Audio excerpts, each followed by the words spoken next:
Buenos días. Vamos a hablar un poquito de planificación estratégica y conformación del Sistema Nacional de Transporte. Como ustedes saben, el transporte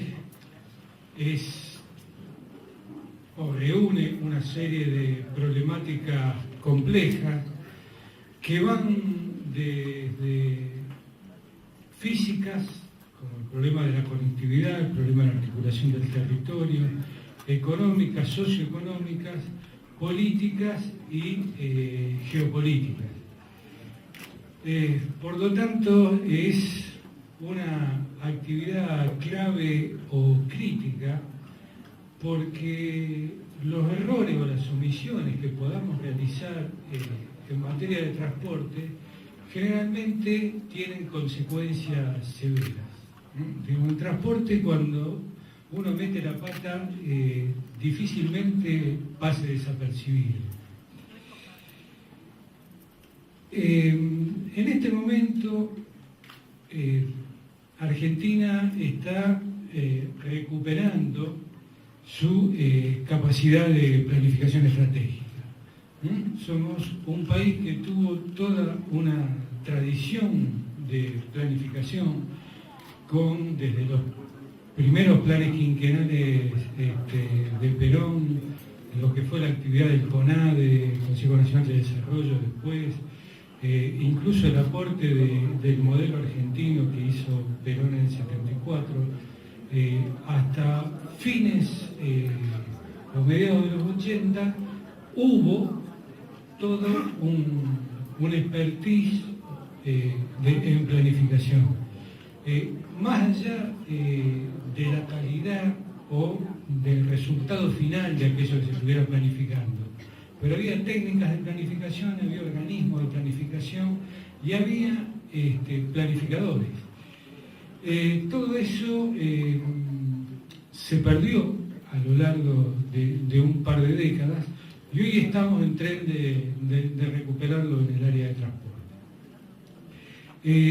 Esto implica el hecho de arrancar de nuevo una desventaja y también una gran ventaja. La desventaja es que arrancamos de cero y tenemos que correr mucho para recuperar terreno perdido.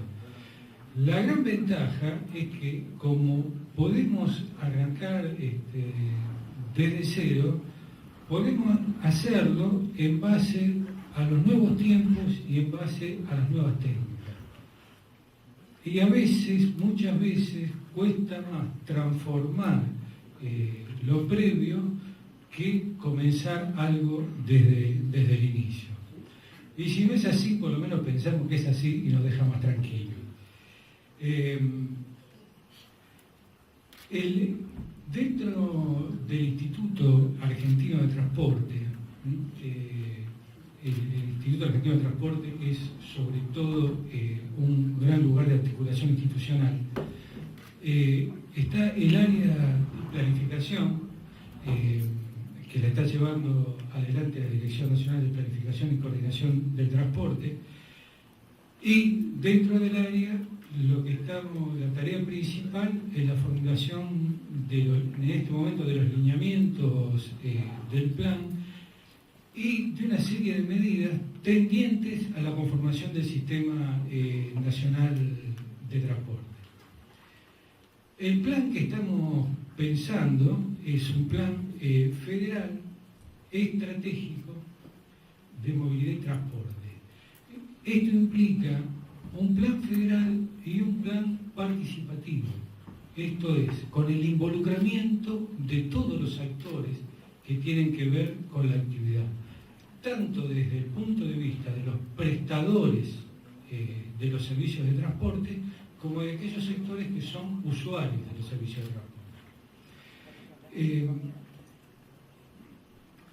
Implica salir de la visión sectorial del plan de transporte, no resumir el transporte en la lógica del transporte mismo y tampoco entrar en la lógica de los planes modales, es decir, pensar un plan para los ferrocarriles, pensar un plan para el automotor, etcétera, sino estamos pensando en una planificación en términos globales. Esto implica generación de consensos y la aplicación de diversos tipos de metodología. Y cuando estamos hablando de diversidades políticas, estamos hablando de diversidades de actores, la metodología es fundamental porque tiene que ser una metodología que tenga la capacidad de que todos esos actores puedan funcionar al unísono y que hablen un mismo idioma, ¿sí? Tenemos que lograr homogeneizarlos.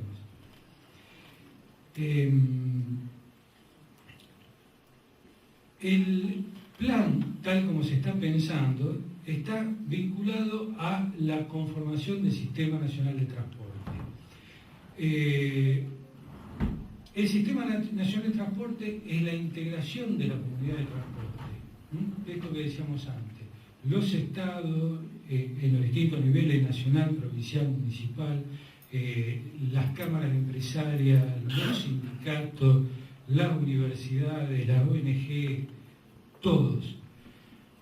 ¿Por qué? Porque en realidad es el piso, es el sustrato de lo que va a llevar adelante el proceso de planificación.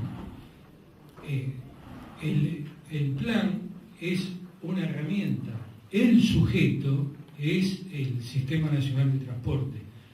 El gran éxito de la cosa está en función que uno logre consolidar ese Sistema Nacional de Transporte y que ese Sistema Nacional de Transporte funcione como tal. Eso implica identificar a todos los actores, tener bien en claro cuáles son las variables que condicionan las conductas o los comportamientos de los distintos actores para poder influir sobre esas variables y a través de influir sobre esas variables, influir sobre las conductas y que todos vayan hacia donde en conjunto hemos decidido ir. Esto implica un proceso de identificación de necesidades y construcción de una visión del sector desde dos puntos de vista, desde el Estado y desde la comunidad.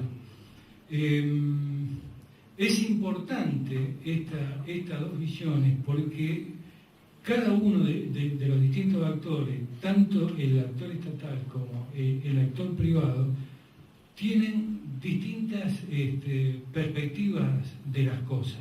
Esto no implica que uno es mejor que otra o que uno ve más que el otro, sino que ven o observan la cosa desde lugares distintos y en función de cuestiones distintas. Precisamente nuestro trabajo es armonizar todas esas visiones. El DIAT, como ustedes saben, y el PFETRA con él, tiene una integración a través de consejos, ¿no? De 7 consejos está el gobierno nacional, los provinciales, los municipales, empresas, sindicatos, universidades, consejos profesionales y las ONGs. La organización del trabajo del plan se piensa de la misma manera de la organización del trabajo del IAT. Es decir, un consejo general que tenga la visión del plan en su conjunto y distintos consejos regionales donde se ocupen de las particularidades y de las necesidades de cada región.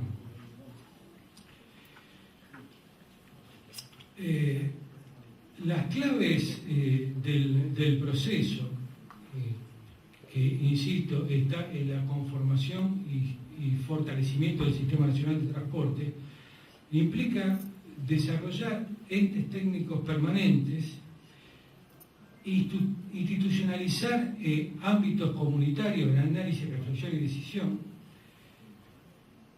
promover metodologías de trabajo compatibles entre sí y desarrollar y consensuar una metodología estandarizada de políticas inversiones. Bueno, insistir, esto de la metodología es fundamental porque nos sirve para dos cosas, además de poder lograr el éxito. En primer lugar, que hablemos un mismo idioma, y en segundo lugar, que no nos perdamos en senderos secundarios, para usar una terminología de transporte, cuando estamos pensando en el tipo de acciones que necesitamos. Porque lo fundamental antes de plantear una idea, lo fundamental antes de plantear un proyecto, es tener en cuenta cuáles son las necesidades concretas que ese proyecto viene a atender, o cuáles son las oportunidades que nos estaríamos perdiendo si ese proyecto no se realiza, y después sí, una vez que tenemos en claro esas dos cosas, y tenemos en claro que tiene una magnitud acorde con el proyecto que nos estamos planteando, sí ponernos a estudiar la medida. Para el plan estratégico estamos pensando dividirlo en dos tipos de programas, un programa de acción y un programa financiero. El plan es la visión estratégica de la cosa, y los programas son las visiones tácticas, o sea, qué se va a hacer en concreto en cada lugar y en qué momento. El programa de acción reúne los distintos programas, los distintos proyectos y las distintas acciones, y el programa financiero es el que dice qué fondos van a necesitar esas acciones y qué fondos van a aportar esas acciones. Entonces, la idea es saber cada cosa que se va a hacer a priori, de dónde va a salir el dinero. Porque si nosotros nos planteamos, es un poco el costado ingrato de la cosa, pero plantearse ideas y tener voluntad de hacer es condición necesaria, pero no suficiente.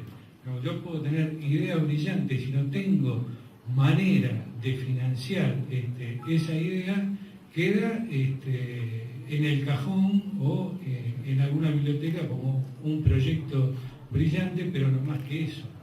Nosotros queremos impulsar proyectos que sean realizaciones, ¿no? Que no sean meramente proyectos. Por eso esto de dividir la cosa en programa de acción y un programa financiero, ambos imbricados entre sí, es indispensable según nuestro punto de vista. El plan estratégico, como nosotros lo estamos pensando, no es un punto de llegada, sino que es un proceso. Un plan estratégico, en sentido estricto, es algo que nunca no tiene solución de continuidad, es algo que está en permanente revisión, en tanto existan las necesidades de fondo que disparan el proceso de planificación. Esto implica ver cuál es la situación problemática que enfrentamos, cuáles son las fortalezas y debilidades que tenemos en general como país, en cada una de las regiones y en cada una de las provincias, cuáles son las amenazas, cuáles son las oportunidades. En función de eso, desarrollar una versión del plan estratégico que, en la medida que se vaya avanzando, va a comenzar a transformar esa misma realidad de la que estábamos hablando en un principio, y a su vez, como somos un país inserto en una comunidad internacional, hay cosas que van a pasar en el resto del mundo que nos van a influir a nosotros. Eso implica que esa situación problemática original se va a transformar en una situación problemática modificada por todo este tipo de cuestiones, que implica nuevas fortalezas, nuevas debilidades, nuevas amenazas, nuevas oportunidades, y esto conlleva una nueva versión del plan o el plan realizado, y así sucesivamente. Hoy estamos en la etapa inicial del plan. En un mes más o menos vamos a tener terminada la versión de los lineamientos, o sea, la base para desarrollar el proceso del plan, y estamos ordenando el trabajo en base a 3 ejes de trabajo. Uno que cubre todo lo que es transporte y logística, el segundo, movilidad interurbana de pasajeros, el tercero, la movilidad urbana, y un cuarto que implica una serie de análisis transversales que tocan a todos estos ejes que dijimos que muchas veces requieren un tratamiento común. Respecto de la primera cuestión, tenemos en marcha un estudio de carga y logística. Esto es crítico porque hace tiempo, décadas, que no hay un estudio profundo de esta cuestión, lo cual es terriblemente grave, porque cuando nos planteamos cualquier proyecto, tenemos que saber a qué demanda va a atender ese proyecto. Si nosotros no tenemos en claro cuánto se genera de carga en el país, en términos de origen-destino, es decir, de dónde se emite esa carga y hacia dónde va, cuántas toneladas kilómetros son, cuándo se producen, por qué medio, etcétera, mal podemos pensar en los grandes proyectos, ¿no? Esta es la información de base para la generación de cualquier proyecto que tenga que ver con estas cuestiones. Y hay un tema que lo que hicimos es un primer análisis preliminar, pero que va a demandar un gran estudio específico, que es el estudio de la región Asia-Pacífico.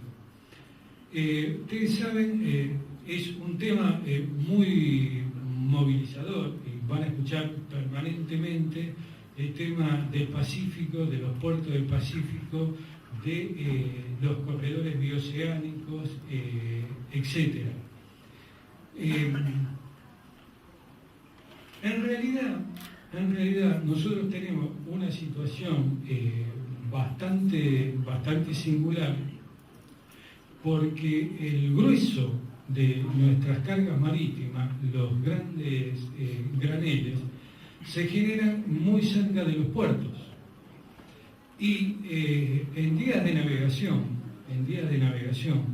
si ustedes salir de Buenos Aires para ir a Shanghái, saliendo por el Atlántico, pasando por debajo del Cabo de Buena Esperanza, atravesando el Índico y después tomando el Pacífico, en días de navegación estamos más o menos igual que si salimos de Valparaíso, ¿no? Esta es la gran ventaja de que la Tierra sea redonda.